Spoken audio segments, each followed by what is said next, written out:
Good afternoon, family. Thanks for checking out my video today. If you're new here, my name is Jonathan, and I created this channel as a way to record my progress as I work towards my goal of losing 300 pounds in 3 years. If you do enjoy my videos, make sure you hit the like button. Also, subscribe to the channel and click on that bell icon so you'll get alerted when I go live or post new videos. If you'd like to participate in on the discussion, you can join me on my live streams most weekdays, or outside of my live streams, consider joining our Discord. There's a link for that in the description below. Also, if you're interested in getting some ideas of the meals that our family enjoys, there's a link to a Pinterest board in the description below that has our family's favorite whole food plant-based meals. It's weigh-in Wednesday, so we're going to go ahead and hop on the scale here in a second. But if anybody has any non-scale victories they'd like to share, I'd love to hear your non-scale victories. If you're waiting to get started on your diet, what's keeping you from getting started? If you've started your diet, but you're falling off or you're struggling, what's caused you to fall off your diet or to struggle? And how are you making getting started on your diet or staying on your diet easier than the alternative? Let's go ahead and switch over to the weigh-in page. It is weigh-in Thursday. I moved it one day because it's my 40th birthday today. My hair's a mess, so I should have done a better job on that. It's my 40th birthday today, and I figured why not just put some stress on myself and decide to do my weigh-in on my 40th birthday. It also falls right around the time that this would be my 18-month weigh-in, or this is going to be my official 18-month weigh-in for the challenge. It is day 551 of my 3-year challenge to lose 300 pounds. A quick recap: I started this challenge on November 1st of 2020. I had a starting weight of 519.8 pounds. Last week, after having an amazing 7-pound weight loss, I weighed in at 307.4 pounds, bringing my total weight loss to date to 212.4 pounds. We're going to hop on the scale here in a second. I've been pushing really hard this week to try to get under 300 pounds. Losing another 7 pounds after losing 7 pounds last week is going to be really difficult, but I'm going to go ahead, hop on the scale, see how close I got to the 300-pound mark, and go from there.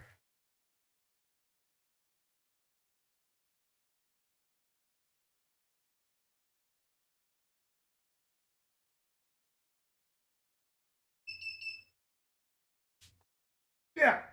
Awesome. That's awesome. 298.8.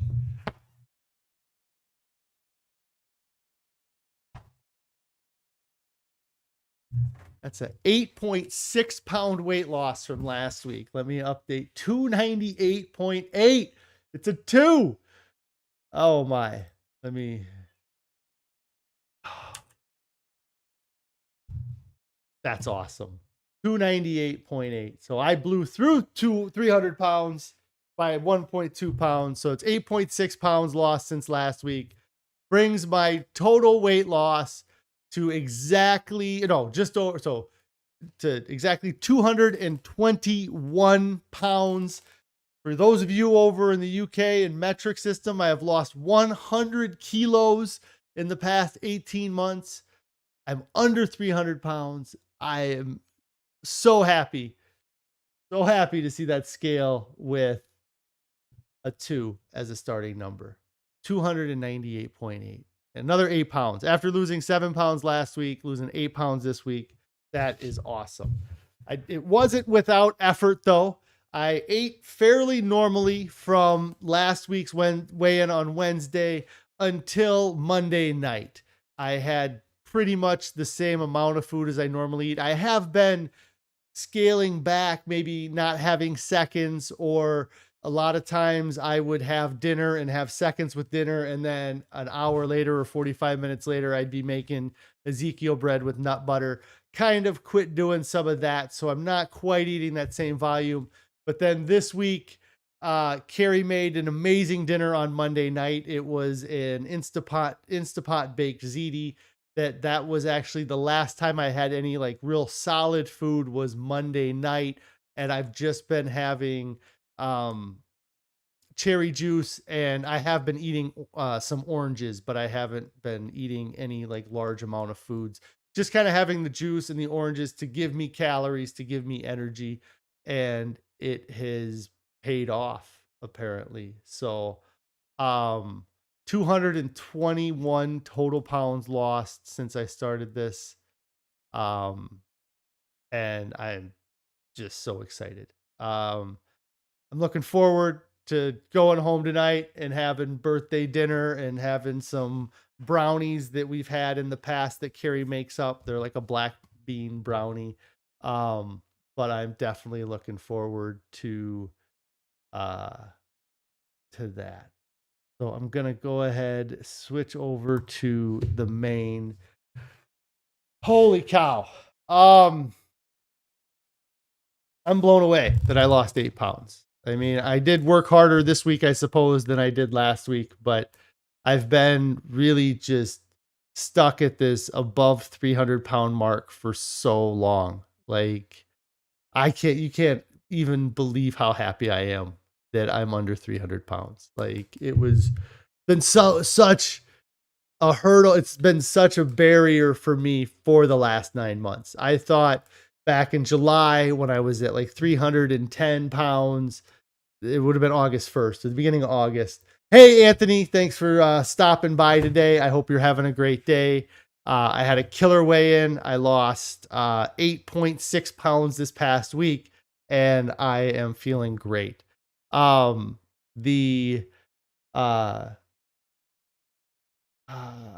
was I talking about? Gosh, I 298. Correct. Thank you. Yes, I'm very excited about it. Just being under the 300 pounds. Yeah. So back in August, I got to 310 and I was like, okay, I'm doing great. It's really awesome. But I have to go and get some surgery done. And so I got the surgery done.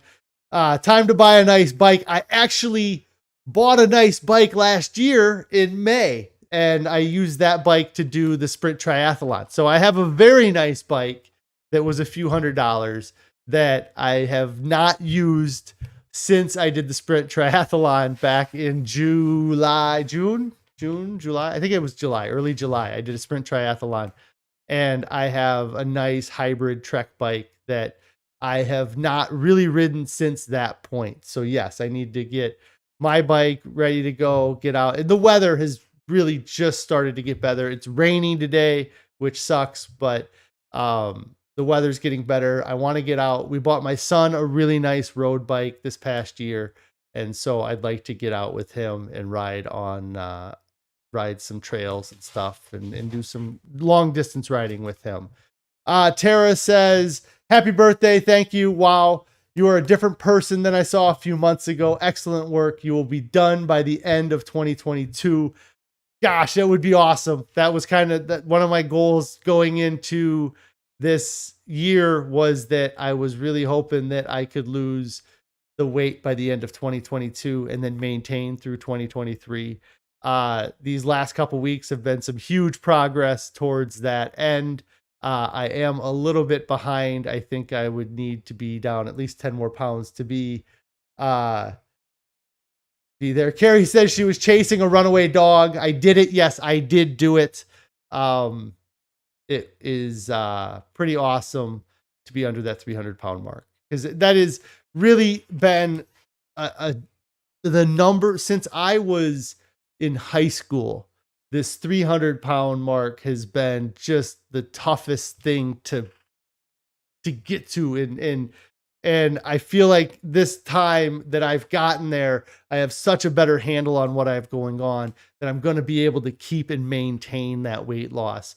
Where in the past, when I had a goal to get under 300 pounds, there was one time in particular I can remember back in like 2008 2009, that kind of time frame, that we were doing a lot of going to the gym and working out.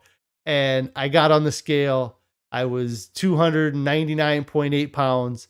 And that was the last day I was on my diet when I got under 300 pounds. In 2013, I got under 300 pounds. I was taking the phentermine, but as soon as I stopped taking that prescription phentermine, the weight just came right back on, because I never truly learned how to eat or how to live and maintain or sustain any type of healthful diet. And so this time it's just awesome. Like I said, I can remember in high school thinking, like halfway through my senior year, being like, you know what? I'm never going to get over 300 pounds. I'm going to do whatever I can to stay under 300 pounds. I won't let myself get over 300 pounds. And then wrestling season ended. And by the time I graduated, I was definitely over 300 pounds. When I checked into football camp my freshman year of college, I was 325 pounds. And I tried my damnedest to get back down to 285. I knowing what I know now, I was doing all of the wrong things back in 2000. And yeah, it was the year 2000, I guess, when that was going on. I was trying to get down to under 300, down to 285 so I could wrestle at the university. Never even got close to 285. Really didn't, like I said, know anything about diet. Just tried to eat less food. The diet food that I was eating was I would go to the cafeteria and I would get a deli sandwich that had, ham and bologna, probably not bologna, but ham and other sliced meats. And it would have lettuce on it. And I would put mayo and mustard on that. And that was the food I was eating to try to lose weight, because I thought it would fill me up, or I could eat less of it and it would fill me up because it was a big white bun. And then, so that didn't really go anywhere. I never lost any weight. And then shortly after that, like a year later, I got into Advocare and was losing weight pretty good on Advocare until they took the ephedra out of the recipe that they used. I don't know that I ever got under 300 pounds doing that, but I did lose 40 to 60 pounds because I really started to balloon up after my freshman year of playing college football, when I was really truly ended my athletic career or activity, is when I started putting on weight.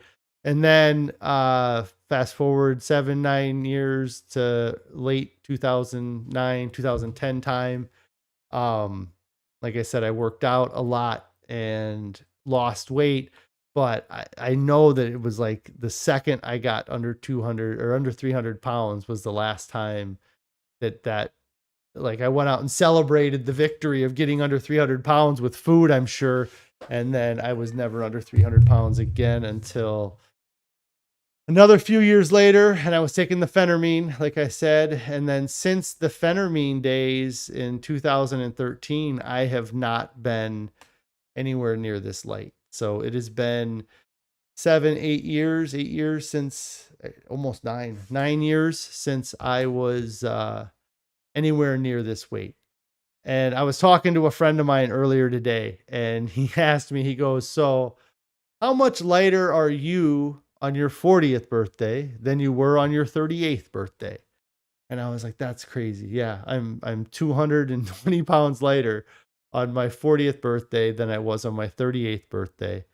And he was joking. He was like, you know that's more than I weigh now. And so I could have my goal weight me on my back right now, and I would be lighter than when I started this challenge by a pound. That's incredible that I have a whole, and my goal weight, 219.8 pounds, that is still considered overweight. That is not what a 6 foot, 40-year-old person would have for, they wouldn't be listed in the normal category. They would be listed in the overweight category. So I could have an overweight adult on my back and I would still be lighter than when I started this. And to just think of how difficult everything was is just incredible. Like the crossing of my legs, like I sit with my legs crossed a lot now. And I used to have to, in order to put my left ankle up on my right knee, I guess I don't think I could get back far enough, but you know what I'm talking about. To put my left ankle on my right knee, I had to grab the pant leg. I had to grab my pants and I had to pull my leg up onto my knee. I couldn't take my right foot and put it on my left knee. I had some things happen when I was a kid with my pelvis bone that probably had some factors into my flexibility difference between my right and left leg. But I had to use my hand to put my left leg on my right knee. I couldn't put my right leg on my left knee because it would just be unbearably uncomfortable because my stomach fat would be in the way from allowing me to do something like that. And just so being able to sit cross-legged, huge improvement. Just driving in my vehicle, I haven't really talked about it much on the stream, but at one point with some of the vehicles that we have here at work, I was at a point where I couldn't buckle the seatbelt in when I got into these vehicles, and I had purchased a seatbelt extender that ended up not working because I don't know what buckle the seatbelt extender worked for, but any vehicle I tried it in, it didn't work. And so I had purchased a seatbelt extender because I was having a hard time getting seatbelts on. My belly would rub the steering wheel. Now I have space in between my belly and the steering wheel. Probably the biggest improvement that is a day-to-day, something you deal with every day is going to the bathroom. Taking care of wiping is infinitely easier than it was. I used to have an issue with breaking toilet seats. I probably broke a half dozen toilet seats in the past 5 years because of my weight and just the awkwardness of trying to take care of those things when you go to the bathroom. And I would break toilet seats and I would have to go and I would buy the same toilet seat that had a quick release on the back, and it would take me literally like less than 5 minutes to replace the toilet seat because I was just so used to having to do it. And it's really awful that I was dealing with that at 38 years old. My quality of life, while I would have smiled and told you about all of the awesome things that were going on. Carrie says there's some bedroom activities that got better because of the loss of weight. Yes, some of the bedroom activities have improved because of the weight loss. But the quality of life difference from 2 years ago to now, and just how confident I feel in my own skin. Like I ran around as a confident person, or fairly confident person, at 520 pounds. And so getting rid of that 220 pounds is been huge. Like in just the confidence in my every aspect of my life, everybody I deal with. I mean, today I ended up having to go to, we had a vehicle that we sold, and I had to go back to a place that I used to go to all the time when I was really involved with four-wheeling. And if I would have been 520 pounds, I would have been embarrassed to walk into that building. And now at under 300 pounds, I'm not embarrassed at all, because I haven't been in this good a shape since I was in high school. I really haven't. Like any of those times that I got under 300 pounds in the past 20 years, it was a fleeting moment. It was just something that happened. It was a fluke, essentially. I was doing so many different things to make that happen that it wasn't really me doing, so much that I love about this diet is that it's not like a gimmicky diet. It's not like there is something that in order to lose the weight, I have to continue to buy into this program. Like when I lost the weight with the phentermine, I only lost weight as long as I was taking a prescription. The second I quit taking the prescription, the weight went back on. There's all kinds of diet shakes out there. I've done the weight loss shakes. I can't even think of the name of them right now, but the Slim Fast, is that what? Yeah, like the morning shakes where you would drink those. I've had those. I've tried meal replacements. And for me, in looking back, and even in the moment, I really kind of felt like that. How is it that you're gonna, like, if you're using meal replacement shakes to lose the weight, then it's, once you're not taking those meal replacement shakes anymore, then you lose the benefit that you're getting from those shakes. Like, and again, I talked about it a few times here recently. This has been about finding out how somebody who weighs my goal weight eats. It's not about eating like somebody who weighs 90 pounds for as long as I can eat like somebody who weighs 90 pounds. And then once I can't handle that diet anymore, go back to the diet of somebody that weighs 500 pounds. This diet has been about eating reasonable amounts of food or even large amounts of food, but eating low calorie density, being smart about the food that I eat, getting rid of as much processing from my diet as possible. The things that I've learned from reading the book The Future of Nutrition from Colin Campbell, and the things that I've learned from the Salt, Sugar, Fat from Michael Moss, those aspects of the food system that we live in, like understanding that we are not being looked out for by anybody. Nobody has our best interest in mind when it comes to food regulations. Nobody has our best interest in mind when it comes to food advertising.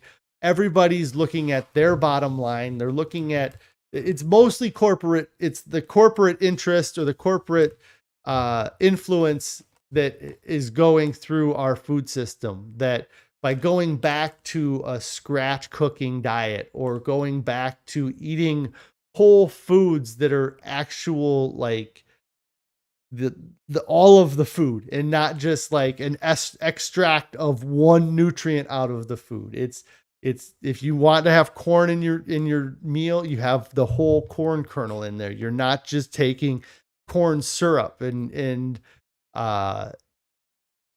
just ridiculous kind of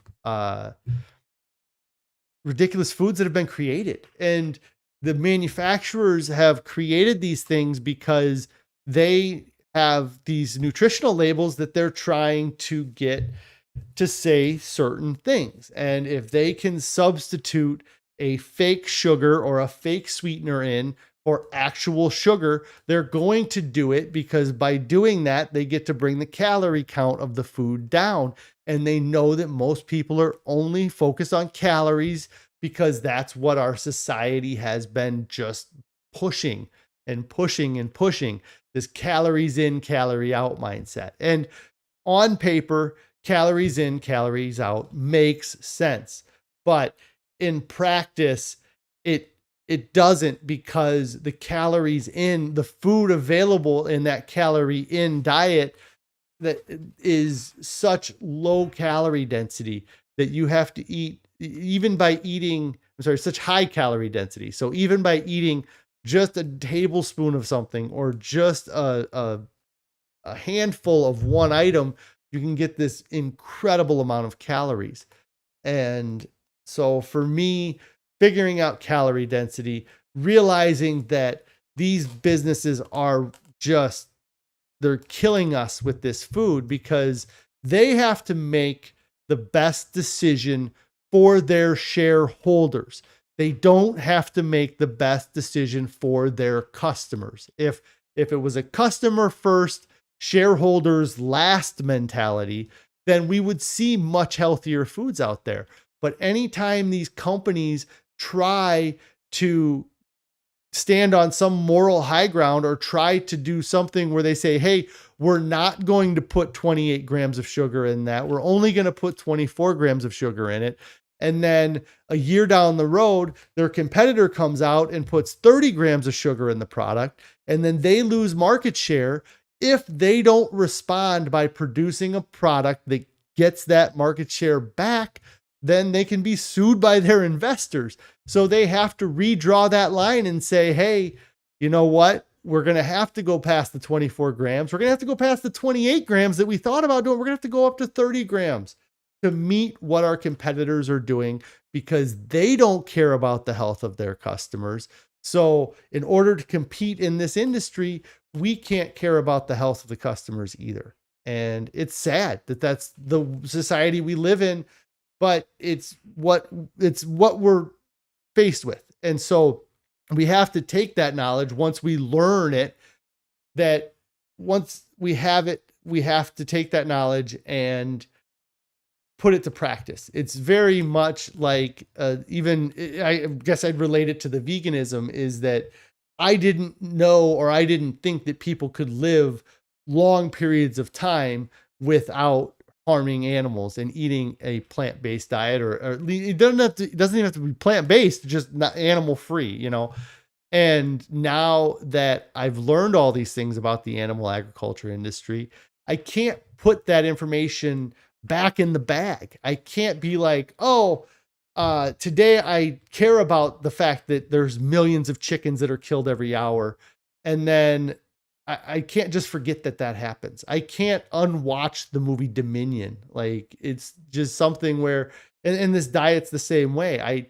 I look at products like Hot Pockets. I know I pick on Hot Pockets, but they have 100 ingredients in a Hot Pocket. In a ham and cheese Hot Pocket, there's 100 ingredients. Why does it need to have 100 ingredients in the label? If you made a Hot Pocket at home, it would have like 6 ingredients. It would not have all these ingredients, but they have to do that because it brings down the calorie count by using imitation chemicals for all these things. And they have to use multiple different things to make a single flavor or mimic another flavor. And then they also are dealing with what I didn't even realize is that there's chemical reactions, that they use certain products inside their food so that the Hot Pocket binds in a certain way, or the food clumps in a certain way inside the Hot Pocket, or when they put it in that aluminum sleeve, that it cooks in a specific way. The Future of Nutrition, one of the books that I already referenced, talks about the advent or the invention of instant pudding. Prior to 1948, pudding took half a day to make. You'd have to plan to make pudding. You'd have to mix it together. You'd have to put it in the fridge. You'd have to skim the skin off the top of it. And it was a whole process to make instant pudding. And Jell-O, the company that was trying to make regular pudding, it was a whole process. And then a company that was trying to make a faster pudding, their researchers were doing everything they could to make the pudding faster, but they had a rule that they had to use whole foods. And so they couldn't get it figured out. They tried and they tried. And then another company came in and said, hey, we've got a patent we're going to release for a pudding that you can make in like 15 or 20 minutes. And it's going to be the new instant. It's now instant pudding. You can have instant pudding in 20 minutes. And Jell-O saw this company apply for the patent, and they went to their researchers and they said, hey, this company has figured out how to do this instant pudding, and we need to come up with something. And the researcher said, well, we can't do it if you don't let us use other chemicals. And so they said, okay, do whatever you have to do to make instant pudding. And so then they found that if they add a chemical to the mix, it would create a chemical reaction within the ingredients that were already there that would cause the drying or the dehydrating process to speed up. And so they added a non-natural chemical into the food so they could compete with another company that had already figured something out. And by doing that, they were able to make the pudding in like 5 or 10 minutes. And then they released the patent, and they completely changed the landscape of how our food was produced and made after that point. That was one of the first instant or like ease of cooking things that came out. And then shortly after that, you had hamburger helpers. And then fast forward 30, 40 years, the Lunchable comes out. And we just went from having food that had to be considered. You had to take time to choose what you were going to make. You had to prepare. You had to plan what you were going to have to make, into a society where you don't have to plan anymore. You can just go buy a ready mix box and just throw some water in it, and you have a meal ready to go. Or even easier, hop in your car, go to the fast food restaurant. They'll have it out the window in less than 3 minutes. And it's been all of these conveniences that we feel like are benefiting our lives that have caused such detriment to our lives overall. Tara says, what I'm saying is so true. I'm hopping off, but I'll check in more often. You're an inspiration. Thanks, Tara. Shy's checking in saying, hey, Shy, I hope everything's going great with you today. I am just so happy that I've been able to figure these things out, that I've taken the time to educate myself and to really dive in and learn as much as I can about this whole food plant-based diet. I've said it many times. 18 months ago, I had no intention of eating this diet. It wasn't even on my radar. If you said, John, write a list of the top 5 diet choices that you're going to have after you fast, I wouldn't have put this on here. Not even considered it. I would have had so many different other things that I would have thought to do. But because I came into this with an open mind and I knew that I needed to re-educate myself, I took the leap of faith. When I'm fasting, and when my whole goal when I started with this was to use fasting to lose all the weight, and I've done a great job using it for the last 3 days to lose 8 pounds. So, but my whole goal was, I'm going to do this big fast. I'll refeed. I might fast again. I'll do like 5 days of fasting, 2 days of eating, or I'll do intermittent fasting, or fasting was going to be what fixed me. And 15 days into my fast, I found out about the True North Clinic. I found out what they did, and it's my birthday. It is my birthday. I'm 40 today. Yes, 40th birthday. I should have put some things up on the screen here, like some birthday things, but I didn't think about it. Yeah, it wasn't even until I was halfway through my water fast that I even found out about the True North Clinic. And I'm like, well, these guys are doing what I'm doing. Only they're medically supervising these people. So why not check in and see what they're recommending their patients do? And then I see that they're recommending this vegan diet. And I'm like, what? Like, that's crazy that that's the diet they're recommending. And then I realized it wasn't a vegan diet. It was a plant-based diet. And it was even further than that. It was a plant-based diet that removed salt, oil, and sugar. And so I was like, this is wild that this facility that for decades has been doing these water fasts. They've had the police show up to their door because they thought that they were helping people kill themselves by fasting them, by starving themselves to death. And they had to prove all of the things that they were doing were legitimate, that they were monitoring these people, that they weren't having any complications. And the first sign of any complication, that they were taking action. And this facility would choose to do something as crazy as feed their patients a whole food, plant-based, salt, oil, sugar-free diet. Like, why would you paint an even bigger target on your back? You already are having all these issues. Why make it harder on yourself? And the only reason I could come up with is because it works. And so I gave it a shot. And so many times I watched videos of people that did 20-day fasts, 30-day fasts, 40-day fasts, and they would refeed and they'd weigh in shortly after their refeed and they'd have gained 10 or 12 or 15 pounds back, or they'd put some weight back on. And for me, 10 days later, I was still another 10 pounds lighter. Like I still kept losing weight after switching to a whole food, plant-based, salt, oil, sugar-free diet. And there's nobody talking about this. I don't understand why it isn't more popular. And I do understand why it's not more popular, because all of that junk food is so tempting. Nobody wants to give it all up. Nobody realizes that your body physiologically adapts, that eating these foods that I eat now taste infinitely better than any of the foods that I used to eat. And I don't need all of this. Salt is a cheap way to boost the flavor of food. That's why salt is so popular. That's why salt is around, because the manufacturer sells salt at like a dime a pound to the retailers and to the wholesalers. Like, salt is absolutely the cheapest ingredient you can add to a food that's going to either elevate the taste, or a lot of times in the food industry, they use salt to mask the taste.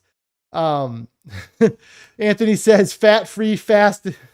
I can't even say it. Fat-free fasting with pho. Yes. Fat-free fasting with pho. It's just the ridiculousness of it was, I didn't know that it was going to work, but then I had to be a believer 10 days later when I was still losing weight and I was eating meals. I wasn't eating large portions of meals because I was being careful about refeeding, but I was eating. And then, and there's so many different ways you can do this. I mean, I'm fortunate that I have Carrie that's making a lot of wonderful recipes, but if you wanted to do this diet and eat simple, you could do it. You could go and you could buy canned corn that doesn't have any salt added. You could eat shredded wheat. You can have Ezekiel bread with nut butter. If I was a single guy, I think I could still figure it out. It might not be as fun, but I could figure it out. Thankfully, though, like I said, yeah, Anthony says my wife is awesome. Yes, my wife is very awesome. And she does a great job experimenting with these recipes and trying these things and finding new recipes. And that's the great part about the internet too, is that if you just take a few minutes to research, you can find meals that fit the diet that you decide to eat. And if they don't quite fit the diet, like some of these meals have salt in them, we just don't put the salt in them, or some of them might have they cook with oil or something like that. And we just do the recipe without the thing that is out of our diet. But again, foods plays such a different role for me as well. The number of times that we've had a meal where the rice wasn't quite cooked right, or this tasted maybe a little bit funky, it doesn't matter. It's about just feeding myself. And if this meal sucks, maybe the next one will be the best one I've ever had. And if it's not, maybe the next one will be. It's not about, I feel like in the past, it was always about getting the best flavor and having my rating. If I was going to rate the food that I was eating, that I would have to eat food that I would rate at 9.5 or greater. And in order to get that food that people rate at 9.5 or greater, they add a lot of salt, they add a lot of oil, and they add a lot of sugar. And now it's not about eating that perfect 9.5 diet. It's just about eating the food. Carrie says, yeah, a lot of trial and error. Yes, it is. And but you have to do it. You have to go through the trial and error. And I said it a lot. If you screw up and you don't get to eat as much that night, or you don't have as big a meal as you expected because it didn't come out the way you wanted, then you either have to have alternatives around, have bananas and apples and oranges. Multiple times in the past few weeks, I've turned to bananas and apples and oranges just as filler, just as something to eat. I feel snacky, I'm going to snack on an apple. In the past, if I felt snacky, I was going to snack on a bag of chips, or I would snack on something that was not good for me. And so it's been quite a bit of difference. I'm going to start wrapping up here though. I'm blown away that I lost 8.6 pounds. I was not expecting that. Yesterday on the scale, I was still over 300. So, it's pretty awesome that I dropped those couple pounds since yesterday. I am looking forward to eating tonight and having birthday dinner and celebrating with the family. So I'm going to get out of here so I can go celebrate with the family. If you guys haven't started your diet yet, get started right now. There's no reason to wait. There's nothing coming up that's more important. My birthday just happened. There's no reason for you guys to be waiting to start your diet anymore. The biggest thing to celebrate's already happened. Cinco de Mayo is over. So get started right now. Nobody gets to their goals, looks back and wishes they would have waited. Everybody looks back and says they wish they would have started sooner. They wish they would have known how great they would feel. They wish they would have known how awesome it would be to not have a 220-pound backpack on you at all times. Don't fall for the myth of moderation, the myth of moderate consumption, the idea that a little bit of something is okay. It's addiction. A lot of that is addiction. You're addicted to something and you think if I have just a little bit of that, it'll be okay. And the idea that you can eat smaller portions, I'll just eat half of a sub sandwich instead of eating a full foot long and then I'll start losing weight. You can do it for a little while, but after a certain amount of time, your body's going to start saying, hey, we want volume back. You're done. We can't go on like this anymore. And it's not that direct, but it's just something little here or there. You convince yourself, oh, maybe I'll have a little bit of those chips because it's 100-calorie pack, or I'll have maybe a second pack because they're only 100-calorie packs. It's hard. It's really, our bodies are designed to eat a volume of food. And so to keep fighting that is really hard. Also the myth of moderate change. The idea that you can slowly introduce health foods into your diet and that eventually you're going to start enjoying those health foods more than the other foods. Or you set out a plan, okay, over the next 2 weeks, I'm going to eliminate this. And then I'm going to eliminate this after a week. And then I'm going to eliminate this by the end of 2 weeks. And then I'll be on my diet.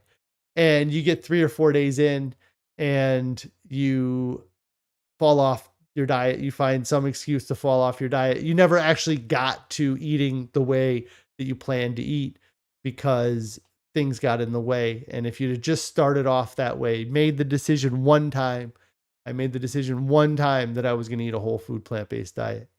And I didn't have to fight that decision again. I have wavered on the salt, oil, sugar-free part, but I've not had any animal products in 18 months. I'm thriving.